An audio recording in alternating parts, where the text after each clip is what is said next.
Great football game. It's very disappointing to come up on the wrong side of that game. What a great night, great atmosphere, great football game. Very disappointed that myself and our coaches couldn't find a few more plays to pull off the victory. Very proud of our team for their commitment to getting better. The past couple weeks, during my sessions with you guys, I've talked about the team preparing and having a focus about them and work ethic about them and growing and getting better. I thought that showed up tonight. That doesn't mean that we're happy with that. I'm happy with growth. Very disappointed with the outcome, but I'm proud of our football team for their approach and the way they're working and the commitment that we gave for the past couple weeks. And as a staff, we got to look at everything and find a way to make those plays. It's a game of inches. This is a game that was separated by several plays, not always the obvious ones that jump out at you, but there's some plays in there that we had and could have made that could have changed the outcome. So we accept that. We're not playing the woulda, coulda, shoulda game. It's just it's the truth. It's two very good football teams going at it out there and played very hard. We got to go back to work and find a way to make some critical plays in critical moments. Questions? Mark, can you just walk us through your thought process on the 2 4th down scenarios? The going for it early, that's I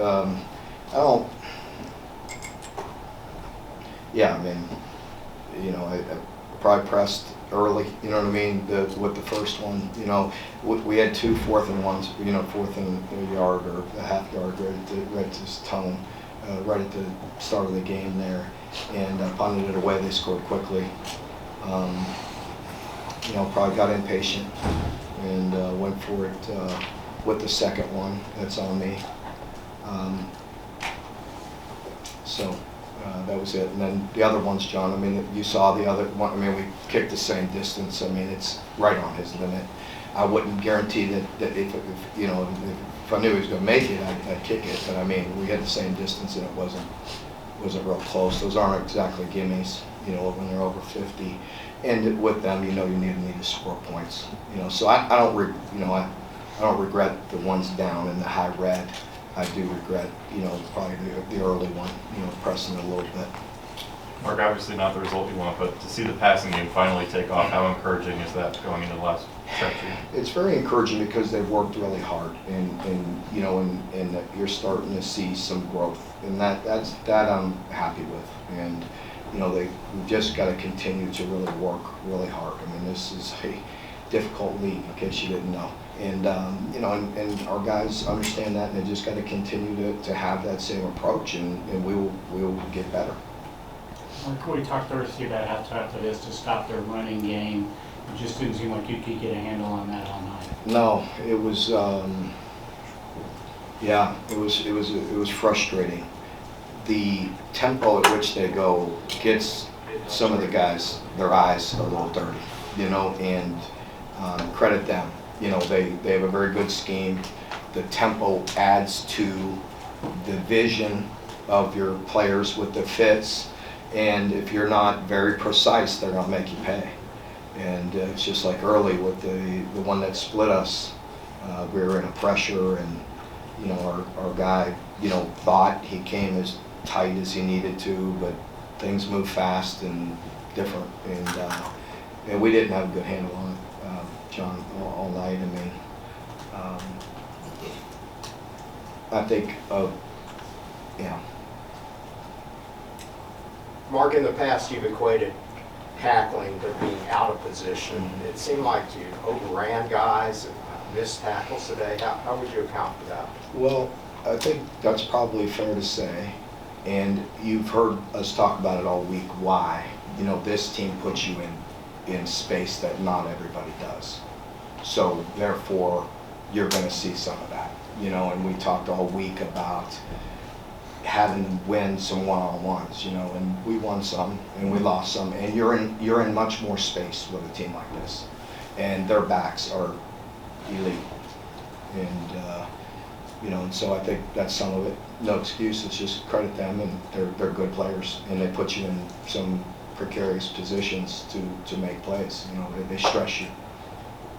Mark, offensively, it felt like every big play was followed quick to the line of scrimmage. Do you think that let Devin get a little bit into a rhythm? We're trying, trying to get a little faster, and yeah, just get to the line and create some tempo ourselves and get them comfortable. So yeah, hopefully it helped a little. Mark, the last few weeks it seemed like after a penalty or two would pile up, it would just kind of keep tumbling there. You guys got 2 false starts on that second drive.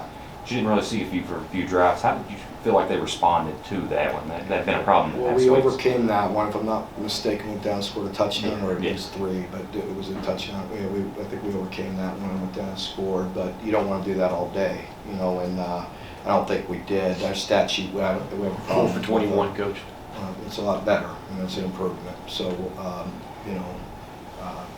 we talked about that. You know, one of our points of emphasis, obviously, was playing much smarter. You know, and no foolish penalties, and we didn't have any of those, I don't think. You know. Anyone else? Mark, did you get an explanation on what they saw on the review right before the half? No. Any other questions? Did you feel like your team, the kind of points of emphasis that you put over the last 2 weeks, that they picked up on a lot of that? I definitely do. I do. I think, for us, we talked a lot about, being very dedicated to focusing, you know what I mean, and being very focused and execute and work on the details. And I know we talk about those things all the time and coach speak, but it's true. I mean, we just need to,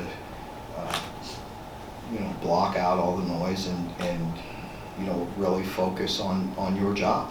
And I felt like the players really did that, and I also wanted them to be much more selfless, you know what I mean, and just play more united, and I felt like we were that way. We were pulling for each other, and tough game, and I think the team responded offensively when we fell behind. They picked it up and scored, and defense had a couple big stops. I mean, it was hard. We didn't get some at critical moments, I know, but I felt like we grew in that area. And then, we talked about playing smarter as well as the third point of emphasis, and we definitely were better in that area. Or did Kenneth re-aggravate his injury? I think he was announced as a starter. Yeah, he had, though it wasn't the same injury as someone else. Mark, I pretty much know what you're going to say to this, but I'll ask it anyway. You've lost 3 in a row. Where do you go from here? Go back to work. You think you're going to feel bad for me? A little bit. I appreciate that. I don't need it. I don't need any motivation to get back to work tomorrow, and neither does our team and our staff. It hurts because we invest a lot, and our players invest a lot, and our fans invest a lot, and so it hurts, and very disappointed, but not discouraged one bit.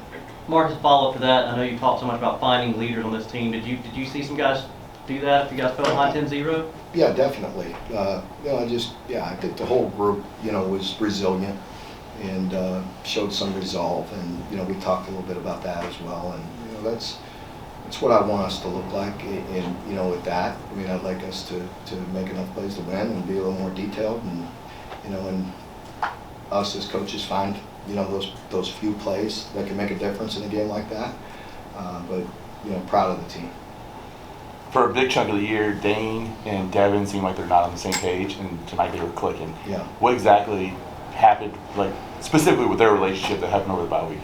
Well, you can ask Dane that and Devin, and I'm sure they'll give you honest answers. But for me, it's a perfect example of a young man that we talked about earlier. Maybe he was in a tough spot. He was kind of frustrated, and he went to work. bottom line, he'll tell you, and I've told him, and we've talked about it the past couple of weeks, he went to work. Instead of putting his head down and pouting and, you know, feeling like somebody's gonna feel sorry for him, he went to work. And I appreciate that. I think I said that after the Georgia game, which it wasn't very many positives, but somebody asked me if there was any positives, and I noticed that. I noticed his work from the practice field carrying over to the game field.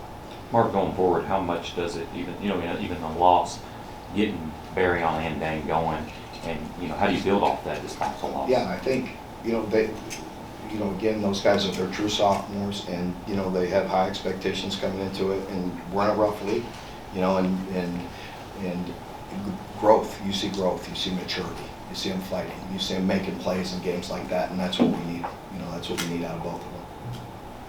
Mark, what do you say to Alex Rayner? You know, obviously going this game, he hadn't missed a non-blocked field goal yet, and it was a tough one, 53 yards out. What do you say to, you know, keep him from being discouraged? Yeah, I won't have to say much to him. You know, I have a lot of confidence. We do.